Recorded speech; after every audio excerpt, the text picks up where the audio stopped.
बिस्मिल्लाहिर्रहमानिर्रहीम। अस्सलाम वालेकुम व्यूअर्स, कैसे हैं आप लोग? उम्मीद है आप सब ठीक होंगे। जैसा कि आज का हमारा जो लेक्चर है फिजियोलॉजी का, तो आज हम पढ़ेंगे एरिथ्रोपोइसिस के बारे में। इससे लास्ट लेक्चर में हमने बोन मैरो के बारे में पढ़ा था, ठीक है। अब एरिथ्रोपोइसिस क्या होता है? एक ऐसा प्रोसेस है जिसमें हम आरबीसी सेल्स जो होते हैं, रेड ब्लड सेल, उनकी प्रोडक्शन करते हैं, ठीक है। ऐसा प्रोसेस जिसमें हम आरबीसी की प्रोडक्शन करें, उस प्रोसेस को हम कहते हैं एरिथ्रोपोइसिस। अच्छा, अब साइट्स ऑफ एरिथ्रोपोइसिस मतलब कि कैसे कैसे ये सारा पूरा होता है, ठीक है। इसमें सबसे पहले देखो, हमारी जो अर्ली फ्यू वीक्स होते हैं ना, उसमें हमारा योग से एक बन जाता है, ठीक है, जो कि फिर बाद में हमारे न्यूक्लियोटाइड आरबीसी में कन्वर्ट हो जाता है, ठीक है। और उसके बाद जब हमारा मिडिल ट्राइमेस्टर आता है, तो फिर हमारा जो लिवर या जो कि अदर जो होते हैं, वो सारे चीज़ें बन जाती हैं। अच्छा, लास्ट मंथ और आफ्टर बर्थ में ये होगा कि हमारा जो बोन मेरो जो होता है वो एक्सक्लूसिवली बढ़ जाता है, ठीक है। अच्छा, आफ्टर बर्थ में जब अनटिल 5 ईयर्स तक आल बोन मेरो बन जाते हैं, ठीक है। 5 से 20 ईयर तक जो हमारे लॉन्ग बोन्स की जो मेरो होती है वो येलो हो जाती है, एक्सेप्ट हमारी ह्यूमरस और टिबिया की बोन की। इसके बाद आफ्टर 20 ईयर्स में हमारी जो मेरो होती है मेम्ब्रेनस बोन की, जैसे कि ये सारी मतलब कि बन जाती है वर्टिब्रा, स्टेनम, रिब्स और इलिया। मतलब ये सारा साइड्स थी कि मतलब कि कैसे कैसे टाइम टू टाइम क्या क्या चीज़ डेवलप हो रही है, ठीक है। अब है इसकी स्टेजेस। सबसे पहले हमारा CFUE जो होता है, स्टेम सेल जो होता है बोन मेरो में, वो होगा, वो फिर हमारा प्रो एरिथ्रोब्लास्ट में कन्वर्ट हो जाएगा।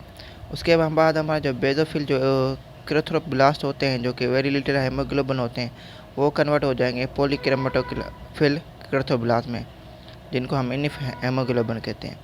उसके बाद उनकी कन्वर्टेशन होती है हमारी ऑर्थोक्रोमेटिक एरिथ्रोब्लास्ट में, जो कि very large amount of haemoglobin के होते हैं। जब ये हमारे लार्ज अमाउंट ऑफ हीमोग्लोबिन पड़ेगा, तो हमारा जो रेटिकुलोसाइट जो होगा, ठीक है, जिसमें हमारा साइटोप्लाज्म फिल्ड होता है 34% हीमोग्लोबिन के साथ। इसके अलावा न्यूक्लियस और हमारा एंडोप्लाज्मिक रेटिकुलम उधर रीअब्जॉर्ब हुआ पड़ा होता है। और हमारा जो सेल जो होता है वो पास करता है ब्लड कैपिलरीज में डायफेसिस प्रोसेस के ज़रिए। फिर ये हमारा कन्वर्जन हो जाएगी उसमें मेजर एरिथ्रोसाइट में, जिसके बाद फिर रिमेनिंग जो होगा वो सारा प्रोसेस का मतलब कि कंप्लीट हो जाएगा। ये इसका ऐसे कर सकते हैं कि सबसे पहले ये जीनेसिस ऑफ आरबीसी है। सबसे पहले हमारा जो प्री एरिथ्रोब्लास्ट होगा वो हमारा कन्वर्ट हो जाएगा बेजिफिल एरिथ्रोब्लास्ट में। उसके बाद हमारा जो बेजोफिल जो होगा पॉलीक्रोमेटोफिल एरिथ्रोब्लास्ट में कन्वर्ट होगा, जो कि बाद में फिर ऑर्थोक्रोमेटिक एरिथ्रोब्लास्ट में कन्वर्ट हो जाएगा, रेटिकुलोसाइट्स बन जाएंगे, जो कि रेटिकुलोसाइट्स लास्ट में एरिथ्रोसाइट्स में कन्वर्ट हो जाएंगे, जिन्हें हम आरबीसी कहते हैं। अच्छा, ये तो था हमारा आरबीसी कैसे मतलब कि स्टेजेस में मिल रहे हैं। अब एरिथ्रोपोइसिस की रेगुलेशन कैसे होती है? इसमें क्या है कि टिश्यू ऑक्सीजन जो ऑक्सीजनेशन जो होता है, ये एक बेसिक रेगुलेटर है आरबीसी की प्रोडक्शन में। सबसे पहले हमारा लो ब्लड वॉल्यूम, ठीक है, low blood flow, low haemoglobin, anaemia, failure of oxygen reservation, ये सारे जो होंगे ना, ये काज करेंगे हमारी, जिसकी वजह से हमारा टिश्यू ऑक्सीजनेशन कम हो जाएगी। जब ये कम हो जाएगी, फिर हमारा जो होगा हार्मोन एरिथ्रोपोएटिन जो होगा वो किडनी सीक्रेट करेगी, जो फिर क्या करेगा, हमारी प्रो एरिथ्रोब्लास्ट सेल की स्टिमुलेशन करेगा कि वो प्रोड्यूस हो जाएंगे हीमोपोएटिक स्टेम सेल से, जिसके बाद वो फिर कन्वर्ट होकर हमारे आरबीसी की प्रोडक्शन को बढ़ा देंगे। अच्छा, उसके बाद है फैक्टर्स इंक्रीजिंग एरिथ्रोपोइसिस। अब वो फैक्टर जो कि एरिथ्रोपोइसिस के प्रोसेस को इंक्रीज़ करते हैं, उसमें हमारा है protein supply, essential amino acid, जो कि हमारे ग्लोबिन की सिंथेसिस के लिए काम आते हैं। उसके अलावा विटामिन B12 जो कि DNA सिंथेसिस के लिए काम आते हैं। फोलिक एसिड जो कि हमारा मिथाइलेशन को प्रमोट करेगा डीऑक्सी यूरिडाइनलेट को, ताकि वो कन्वर्ट हो जाएगा डिकोसीथाइमिलेटेट में, जो कि एक DNA का न्यूक्लियोटाइड है। उसके अलावा विटामिन C जो होगा वो हमारा क्या करेगा, Fe++ को रिड्यूस करेगा, Fe+++ को रिड्यूस करेगा Fe++ में, जो कि हमारी आयरन की एब्जॉर्प्शन को हेल्प करेगा। उसके बाद इंट्रिंसिक फैक्टर में जो हमारा ग्लाइकोप्रोटीन जो होगी वो ब्रेटर सेल्स बनाएंगे गैस्ट्रिक ग्लैंड के, जो कि हमारे विटामिन B12 की एब्जॉर्प्शन में हेल्प करेगी। उसके बाद जो आयरन जो होता है वो हीम सिंथेसिस के लिए काम आएगा। फिर जो हार्मोन्स होंगे टेस्टोस्टेरोन, ओविरेक्टोमी में एस्ट्रोजन की रिमूवल होगी, ACTH, साइटोसोलोथायराइड, ये सारे चीज़ जो हैं ये हमारी इंक्रीज़ करती हैं। उसके बाद है विटामिन B12 की एब्जॉर्प्शन। अब जो इंट्रिंसिक फैक्टर जो होते हैं वो विटामिन B12 के साथ मिलेंगे ताकि विटामिन B12 को प्रिवेंट करेंगे डाइजेशन से। अब बाउंड स्टेट में ये हमारे रिसेप्टर साइड के साथ बाइंड हो जाएंगे म्यूकस सेल की ब्रश बॉर्डर पे, इलियम के लेवल पे। फिर ये हमारे B12 के साथ बाउंड करके इंट्रिंसिक फैक्टर जो होगा वो एब्जॉर्ब हो जाएगा पाइनोसाइटोसिस प्रोसेस के जरिए। अच्छा, एरिथ्रोपोएटिन क्या होती है? एरिथ्रोपोएटिन एक ग्लाइकोप्रोटीन हार्मोन होता है जो कि हमारा एरिथ्रोपोएसिस के प्रोसेस को इंक्रीज करता है किस चीज़ की स्टिमुलेशन करके, पिरोएरिथ्रोब्लास्ट की स्टिमुलेशन, उनकी प्रोडक्शन को बढ़ा के। साइट कौन सी होती है? 80 से 90% जो जी सेल होते हैं किडनी के, ठीक है, वो हमारे वो in response to renal hypoxia, renal ischemia और रीनल ट्यूमर्स में ये बनाते हैं। और इनके अलावा ब्रेस्ट, लिवर और मैक्रोफेजेस। अच्छा, ये एक देखें इसमें तो एरिथ्रोपोएटिन है, ठीक है। उसके बाद ये बन रहा है क्रेडिन में हमारे हीमोपोएटिक स्टेम सेल होते हैं, ठीक है। अब टिश्यू की ऑक्सीडेशन जब भी डिक्रीज़ होगी तो हमारा एरिथ्रोपोएटिन का लेवल बढ़ जाएगा और फिर हमारे प्रोएरिथ्रोब्लास्ट सेल्स को बना देगा।